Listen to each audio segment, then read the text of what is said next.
আসসালামু আলাইকুম। পঞ্চম শ্রেণীর প্রিয় শিক্ষার্থীরা, আমরা এই পর্বে পড়ব ইউনিট 16 মে আই কামিং, অর্থাৎ আমি কি ভিতরে আসতে পারি, লেসন্স 1 এবং 2 নিয়ে। প্রিয় শিক্ষার্থীরা, এতে বলা আছে লিসেন অ্যান্ড রিড, শুনো এবং পড়ো। তো এখানে মা এবং মেয়ে তাদের মধ্যে কথোপকথন হচ্ছে। তো মেয়ের নাম হচ্ছে সুফিয়া। সে বলল, mum can I go out and play please. মা, আমি কি বাড়ির বাইরে গিয়ে খেলতে পারি? কেন তো হচ্ছে পারে, আয় অর্থ আমি, গো মানে যাওয়া, আউট মানে বাইরে, অ্যান্ড অর্থ হচ্ছে এবং, প্লে মানে হচ্ছে খেলা, প্লিজ মানে হচ্ছে অনুগ্রহপূর্বক। মাদার, তো মা বলল, have you done your homework? তুমি কি তোমার বাড়ি কাজ করেছো? সুফিয়া বলল, ইয়েস, হ্যাঁ।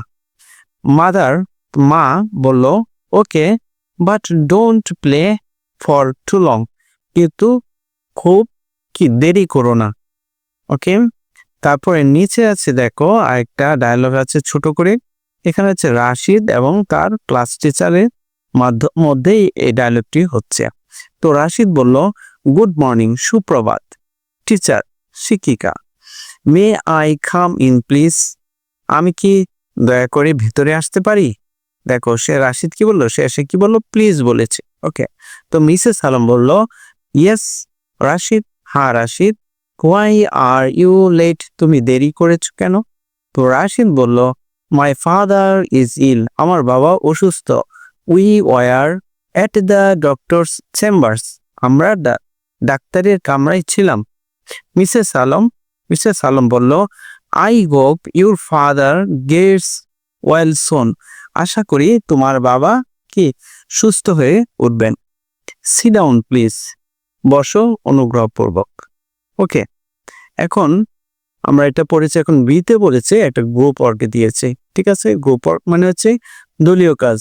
Which expressions do Sufia and Rashid use to ask for permission, write them. তো কোন এক্সপ্রেশনটা তারা সুফিয়া এবং রাশিদ ব্যবহার করেছে ফর পারমিশন, অনুমতির জন্য, রাইট দেম, এগুলোকে লেখো। দেখো সুফিয়া কি বলেছিল, দেখো, mum can I go out and play please? অর্থাৎ মা, আমি কি বাড়ির বাইরে গিয়ে খেলতে পারি?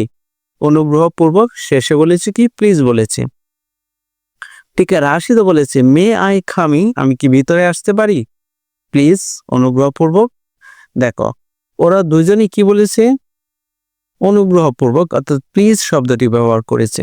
এখানে বলেছে হুইচ ওয়ার্ড, কোন শব্দটি, ডু দে ইউজ, তারা ব্যবহার করে, টু মেক দেয়ার রিকোয়েস্টেস পোলাইট, অর্থাৎ তাদের অনুরোধটাকে বজ্রচিত করার জন্য, অর্থাৎ ভদ্রভাবে বলার জন্য কোন শব্দটা ব্যবহার করেছে। তো আমরা দেখেছি কি ব্যবহার করেছে, প্লিজ শব্দটা ব্যবহার করেছে। ওকে, সিতে বলেছে পিয়ারক acts the dialogue from activity and, অর্থাৎ এই যে আমরা যে ডায়লগটা পড়লাম সেটা অভিনয় করে দেখাতে বলছে। ওকে প্রিয় শিক্ষার্থীরা, এই কাজটা তোমরা নিজেরা অভিনয় করে দেখাও। ওকে, এবার আসো লেসন্স 3 এবং 4 এ। মে আই কামিং, অর্থাৎ আমি কি ভিতরে আসতে পারি? আচ্ছা দেখো, লিসেন অ্যান্ড রিড, শুনো এবং পড়ো। মাদার, মা বলল, Azim could you please help me? তুমি কি দয়া করে আমাকে একটু সাহায্য করতে পারো? আজিম বলল, অফকোর্স মাম, অবশ্যই মা। তো মাদার, মা বলল, would you put this dishes in the kitchen? তুমি কি বাসনগুলো রান্না করে রেখে আসবে? ওকে, উড ইউ পুট অর্থাৎ তুমি কি এগুলো রাখবে, পুট হচ্ছে রাখা, দিস মানে হচ্ছে এইগুলো, ডিশেস মানে হচ্ছে বাসনগুলো, ইন দ্য কিচেন মানে রান্নাঘরে। তো আজিম বলল, ইয়েস মাম, হ্যাঁ মা। ওকে, এখন দেখো এখানে বলেছে যে গ্রুপ ওয়ার্ক দিয়েছে তোমাকে একটা, বলছে which expressions does mum use to ask for help, অর্থাৎ মা সাহায্যের জন্য কোন এক্সপ্রেশনটা ব্যবহার করেছে, রাইট দেন, যেগুলো ব্যবহার করেছে সেগুলো লিখতে বলছে।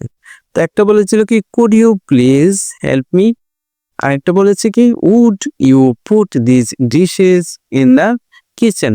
দেখো এক জায়গায় কুড ব্যবহার করেছে আর এক জায়গায় উড ব্যবহার করেছে। এখন এফ এ দেওয়া আছে দেখো পেয়ার ওয়ার্ক, এখানে কিছু জোড়াই কাজ দেওয়া আছে, বলছে রিড অ্যান্ড একটা পড়া এবং অভিনয় করে দেখাতে বলছে। ঠিক আছে, একটা তো হচ্ছে কি অভিনয় করা, ঠিক আছে। আর রিড অর্থ হচ্ছে কি পড়া। দেখো নাম্বার 1-এ বলেছে you need a pencil to draw a picture. You need তোমার প্রয়োজন এ পেন্সিল একটা পেন্সিল টু ড্র আঁকতে এ পিকচার একটা ছবি। You don't have one, ask a friend for a pencil, ঠিক আছে। ইউ ডোন্ট হ্যাভ ওয়ান তোমার একটিও কি নেই, আস্ক জিজ্ঞেস করো, a friend for a pencil একটা পেন্সিলের জন্য তুমি তোমার বন্ধুকে কি জিজ্ঞেস করো। You want to watch TV, ask permission. You want তুমি চাও, টু ওয়াচ দেখতে, টিভি টিভি অর্থাৎ তুমি টিভি দেখতে চাও, আস্ক পারমিশন অর্থাৎ তুমি পারমিশন চাও, পারমিশন চাওয়ার জন্য তুমি প্রশ্ন করো। Your homework is very difficult তোমার বাড়ির কাজটা খুবই কঠিন, আস্ক ফর হেল্প অর্থাৎ সাহায্যের জন্য প্রশ্ন করো বা জিজ্ঞেস করো। Your school bag is very heavy তোমার বিদ্যালয়ের ব্যাগটি খুবই ভারী। ইউ কান্ট ক্যারি ইট তুমি এটাকে বহন করতে পারছো না, আস্ক ফর হেল্প অর্থাৎ সাহায্যের জন্য কে জিজ্ঞেস করো বা সাহায্যের জন্য বলো। আস্ক অর্থ হচ্ছে কি জিজ্ঞেস করা, হেল্প অর্থ হচ্ছে সাহায্য। ওকে প্রিয় শিক্ষার্থী, আমরা 62 এবং 63 নাম্বারটি পড়েছি।